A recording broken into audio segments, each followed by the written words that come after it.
பக்கத்துல இருக்கிற கண்ட்ரி பங்களாதேஷ் ரொம்ப வருஷமா, அதாவது அவங்க 1917 அந்த கண்ட்ரி உருவான டைம்ல இருந்து 1970s அந்த டைம்ல உருவான அப்புறமா இருந்து இப்போ வரைக்கும் ட்ரேட் லெவல் இருந்தாலும் சரி, பார்டர் செக்யூரிட்டி, டெரரிசம் கண்ட்ரோல் அப்படின்னு சொல்லி பல விஷயத்துல இங்கிருந்து இந்தியால இருந்து பங்களாதேஷ்க்கு பல ப்ராடக்ட்ஸ் எக்ஸ்போர்ட் ஆகும். அங்கிருந்துமே சில பொருட்கள் நம்மளுக்கு இம்போர்ட் ஆகும். இப்போ நம்ம திருப்பூர்ல மேனுஃபேக்சர் டிஷர்ட்ஸ்க்கு ஒரு முக்கியமான ஒரு காம்படிட்டர் யாருன்னு கேட்டீங்கன்னா பங்களாதேஷ்லாம். ஏன்னா நம்மளுக்கு ஈக்குவலாகவே இல்லைன்னா நம்மளோட இன்னும் சீப்பாவே டிஷர்ட்ஸ் அப்படின்னு சொல்லி நிறைய பொருட்கள் ப்ரொடியூஸ் பண்ணுவாங்க. இப்போ பார்த்தோம்னா 2 கண்ட்ரீஸ்க்கு நடுவுல ஒரு மிகப்பெரிய அளவுக்கு ஒரு பதற்றமான சூழல் உருவாகி இருக்கு. லாஸ்ட் 10 டேஸா பங்களாதேஷ் கண்ட்ரி ஃபுல்லாவுமே தொடர்ந்து போராட்டங்கள், வன்முறைகள் அப்படின்னு சொல்லி பல விஷயம் நடந்துட்டு இருக்கு. இதனால நம்மளுக்கு என்ன, அது அவங்க கண்ட்ரி பிரச்சனை தானே அப்படின்னு கேட்டீங்கன்னா அப்படி இல்லை. என்னாச்சுன்னா லாஸ்ட் இயர் இறந்த ப்ரொட்டஸ்ட்ல ஸ்டூடெண்ட் லீடர் இந்த ஒரு முக்கியமான ஒரு யங்ஸ்டர் ஷரீஃப் உஸ்மான் ஹாதி, ஃபார்மர் பங்களாதேஷோட பிரைம் மினிஸ்டர் ஷேக் ஹசீனாக்கு எதிராக ஸ்டூடெண்ட்ஸ் எல்லாம் எல்லாமே சேர்த்து ப்ரொடெஸ்ட் பண்ண பிளான் பண்ண டைம்ல, ப்ரொடெஸ்ட் பிளேஸ்ல வர டைம்ல அடையாள தெரியாத ஒருவர் பார்த்தோம்னா அவருக்கு ஷூட் பண்ணிட்டாங்க.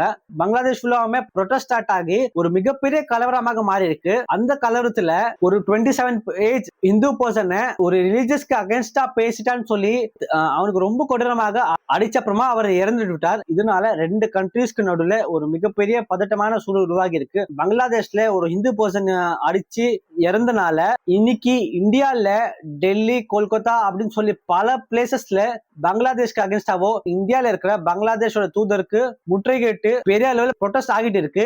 2 நாடுக்கு நடுவுல இருக்கிற ரிலேஷன்ஸ்ல விரிசல் பட்டிருக்கு. இந்த வீடியோல அங்க இருக்கிற ஒரு யங்ஸ்டர் லீடர் ஷரீஃப் உஸ்மான் ஆதி ஷூட் பண்ணப்பட்டு பிறகு நடந்த அங்க கலவரம், ப்ரொடெஸ்ட் பத்தியும், எதனால அங்க இருக்கிற ஒரு சிறுபான்மை மக்கள் ஒரு ஹிந்து பர்சன் கொல்லப்பட்டார், இதனாலயே இன்னைக்கு நார்த் ஈஸ்ட் ஸ்டேட்ஸ்லயும் நார்த் இந்தியா சைட்ல ஒரு மிகப்பெரிய பங்களாதேஷ்க்கு அகேன்ஸ்டா ப்ரொடெஸ்ட் ஆயிருக்கு. அது மட்டும் இல்லாம பல அப்டேட்ஸோட இந்த வீடியோல பிரீஃபா பார்க்க போறோம். இந்த வீடியோக்குள்ள போறதுக்கு முன்னாடி இந்த மாதிரி அப்டேட்டடான வீடியோஸ் ஷார்ட் பீரியட்ல பார்க்கணும்னா கீழே இருக்கிற ஃபயர் ஸ்பாட் சேனலுக்கு சப்ஸ்கிரைப் பண்ணுங்க. பண்ணிட்டீங்களா? வாங்க வீடியோக்குள்ள போலாம்.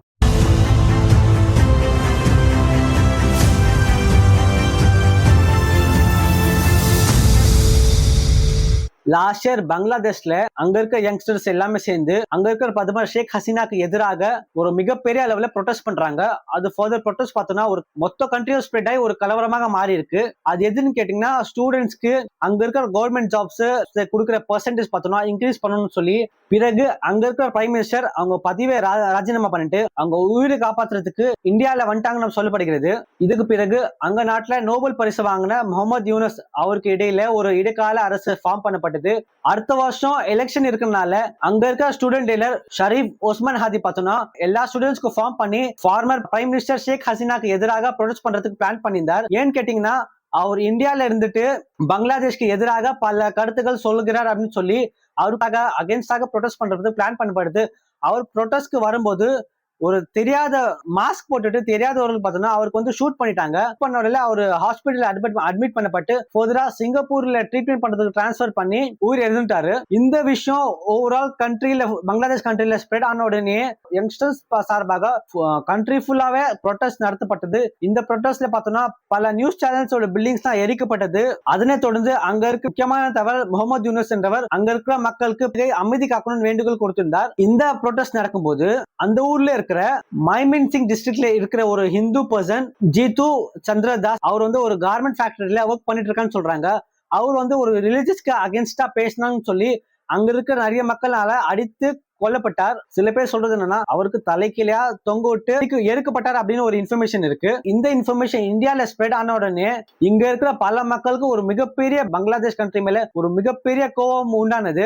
இதுக்கு பிறகு இந்தியாவோட பல பொலிட்டீஷியன்ஸ் சார்பாக பங்களாதேஷ்க்கு மிகப்பெரிய அளவுக்கு கண்டனம் கொடுக்கப்பட்டது. அங்க இருக்க இடைக்கால கவர்மெண்டோட முக்கியமான தலைவர் முகமது யூனஸ் அவர்கள் இந்த ஹிந்து பர்சனை எரிச்ச இன்சிடென்ட்க்கு பிறகு 10% அரெஸ்ட் பண்ணிருக்காங்கன்னு அவர் சொல்லியிருக்காரு. இன்னைக்கு இந்தியால நார்த் ஈஸ்ட் சைட்ல இருக்கிற நிறைய ஸ்டேட்ஸ், டெல்லி, கொல்கத்தா அப்படின்னு சொல்லி பல இடத்துல விஸ்வா இந்து பரிஷத், பஜ்ரங் தள் அமைப்பு சார்பாக அந்த இறந்த இந்து பர்சனுக்கு ஜஸ்டிஸ் வேணும்னு சொல்லி டெல்லியில இருக்கிற பங்களாதேஷ் ஹை கமிஷனுக்கு ஆப்போசிட்டாகவே thousands ஆஃப் பீப்புள் கேதர் பண்ணி ப்ரொடெஸ்ட் நடக்கிறாங்க. பங்களாதேஷ் அகேன்ஸ்டா ஸ்லோகன்ஸ் யூஸ் பண்ணாங்க. இந்தியால பல இடத்துல பங்களாதேஷோட பிளாக் ரோட்ல போடப்பட்டு அது மேல பப்ளிக் நடக்கிறதோட காட்சிகள், இமேஜஸ் பல சோசியல் மீடியால ஸ்ப்ரெட் ஆயிட்டு இருக்கு. ஏற்கனவே ஷூட் பண்ணப்பட்ட பங்களாதேஷ்ல இருக்கிற யங்ஸ்டர் ஷரீஃப் உஸ்மான் ஹாதி பார்த்தோம்னா அடுத்த வருஷம் பிப்ரவரி மாசத்துல வர எலெக்ஷன்ல டாக்காவோட ஒரு முக்கிய கேண்டிடேட் சொல்லப்படுகிறது.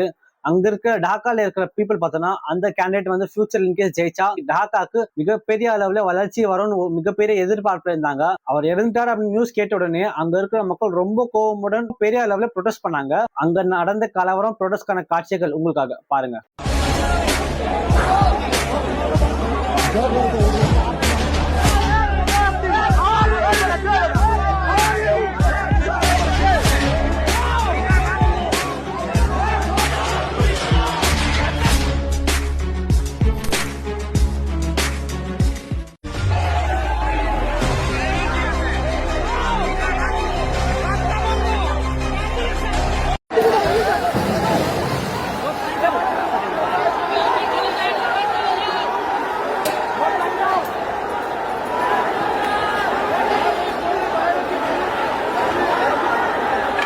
இந்த ப்ரொடெஸ்ட் நடக்கும்போது அங்க இருக்கிற சில ஸ்டூடெண்ட்ஸ் பார்த்தோம்னா ஒரு மிகப்பெரிய ஒரு இந்தியாவுக்கு அகேன்ஸ்டா ஒரு மிகப்பெரிய அளவு கமெண்ட்ஸ் எல்லாம் சொல்லி இருக்காங்க. என்னன்னு பார்த்தோம்னா இந்தியாவுக்கோ northern east of states Tripura Assam அப்படின்னு சொல்லி பல ஸ்டேட்ஸ் இருக்கு. அதுக்கு நடுவில் தான் பங்களாதேஷ்க்கு. இந்த இந்தியாவுக்கும் நார்தன் பார்ட் ஆஃப் ஸ்டேட்ஸ்ல இருக்கிற திரிபுரா அசாமுக்கு நடுவில் பார்த்தோம்னா ஒரு 20 to 30 கிலோமீட்டர்ஸ் வரைக்கும் ஒரு கேப் இருக்கு. இந்த ஸ்டேட்ஸ்ல இருந்து அந்த ஸ்டேட் போறதுக்கு, அந்த ஸ்டேட்ல இருந்து இந்த ஸ்டேட்க்கு வரதுக்கு. அதை நம்ம பிளாக் பண்ணிடுவோம் அப்படின்னு சொல்லி இந்தியாவுக்கு அகேன்ஸ்டா பல பேர் வந்து ஸ்லோகன்ஸ் ரேஸ் பண்ண ஸ்டார்ட் பண்ணிட்டாங்க. எதனால அங்க இருக்கிற ப்ரொடெஸ்டர்ஸ் இந்தியாவுக்கு அகேன்ஸ்டா பேசுறாங்கன்னு சொன்னா, லாஸ்ட் இயர் நடந்த கலவரத்துல அங்க இருக்கிற former prime minister Sheikh Hasina பார்த்தோம்னா அங்கிருந்து உயிரை காப்பாத்து தப்பிச்சு இந்தியாவில வந்திருக்காங்க. இந்தியாவோட கவர்மெண்ட் அவங்களுக்கு எங்க இருக்குன்னு சொல்லி இப்போ வரைக்கும் ரொம்ப ரகசியமா வச்சிருக்காங்க. இங்கிருந்து அவர் வந்து கருத்து சொல்லக்கூடாது, இங்கிருந்து அவர் கருத்து சொன்னா வர எலெக்ஷன்ல நம்மளுக்கு அது இம்பாக்ட் ஆகும், நம்ம பங்களாதேஷோட பாலிடிக்ஸ்ல அது மிகப்பெரிய இம்பாக்ட் ஆக இருக்கு அப்படின்னு சொல்லி இந்தியாவுக்கு அகேன்ஸ்டா பேச ஆரம்பிச்சிருக்காங்க. ஏற்கனவே இந்தியாவுக்கு அகேன்ஸ்டா சோசியல் மீடியால பல கமெண்ட்ஸ் வைரல் ஆயிட்டு இருக்கு. அங்க இருக்கிற இடைக்கால அரசு ஒரு அறிக்கையை விட்டுருக்காங்க. அதுல என்னன்னா, ரீசெண்டா அங்க நடந்த ப்ரொடெஸ்ட்ல ஒரு ஹிந்து பர்சன் இறந்துட்டார். அவர் ஒருத்தர் இறந்தனால ஓவரால் பங்களாதேஷ்ல இந்துஸ்க்கு அகேன்ஸ்டாக நான் பங்களாதேஷ் இருக்குன்னு நீங்க நினைக்க கூடாது. ஏசியா லெவல்ல கன்சிடர் பண்ணா பங்களாதேஷ்ல இருக்கிற சிறுபான்மை மக்கள் ரொம்ப சேஃபாவே இருக்காங்க அப்படின்னு அங்க இருக்கிற அரசு சொல்லியிருக்கு. ரெண்டு கண்ட்ரீஸ்க்கு நடுவில் இருக்கிற விசா சர்வீஸ் டெம்பரரியா செக்யூரிட்டி பர்பஸ்க்காக ஸ்டாப் பண்ணப்பட்டிருக்கு. ஏற்கனவே நார்தன் ஈஸ்டர்ன் ஸ்டேட்ஸ்ல பல இடங்கள்ல பார்த்தோம்னா திரிபுரா அசாம் சொல்லி பங்களாதேஷ்க்கு அகேன்ஸ்டா பல இடத்துல ப்ரொடெஸ்ட் ஆயிட்டு இருக்கு. இது ஃபர்தரா நம்ம ஸ்ப்ரெட் ஆகுமா, இந்தியா இது எப்படி ஹேண்டில் பண்ணோம்? ஏற்கனவே இந்தியாவுக்கு பங்களாதேஷ்க்கு நடுவில் ரெண்டு கண்ட்ரீஸ்க்கு நடுவில் ஏற்கனவே விரிசல் விழுந்திருக்கு. ரெண்டு கண்ட்ரீஸ்க்கு நடுவில் இருக்கிற ப்ராப்ளம் சால்வ் பண்றதுக்கு இந்தியா அங்க இருக்கிற ஃபார்மர் பிரைம் மினிஸ்டர் ஹசீனா அவர்களுக்கு திருப்பி பங்களாதேஷ்க்கு ரிட்டர்ன் பேக் பண்ணுவாங்களா, இல்ல பங்களாதேஷ்ல அடித்து கொன்னுப்பட்ட இந்து பர்சனுக்காக அங்க இருக்க கவர்மெண்ட் இந்தியாவுக்கு வருத்தம் தெரிவிப்பார்களா என்னன்னு சொல்லி நம்ம வெயிட் பண்ணி தான் பார்க்கணும். ரெண்டு கண்ட்ரீஸ்க்கு நடுவில் ஒரு மிகப்பெரிய அளவுக்கு ஒரு டென்ஷன் ஃபார்ம் ஆயிருக்கு. நீங்க இந்த வீடியோ பாக்குறவங்க இந்த இஷ்யூ பத்தி நீங்க என்ன நினைக்கிறீங்கன்னு சொல்லி கமெண்ட் பாக்ஸ்ல கமெண்ட் பண்ணுங்க. நம்ம இந்த வீடியோட எண்ட் ஆஃப் த செஷன்ல வந்துட்டோம். அடுத்த அப்டேட்டோட அடுத்த வீடியோல கண்டிப்பா சந்திப்போம். தேங்க்யூ.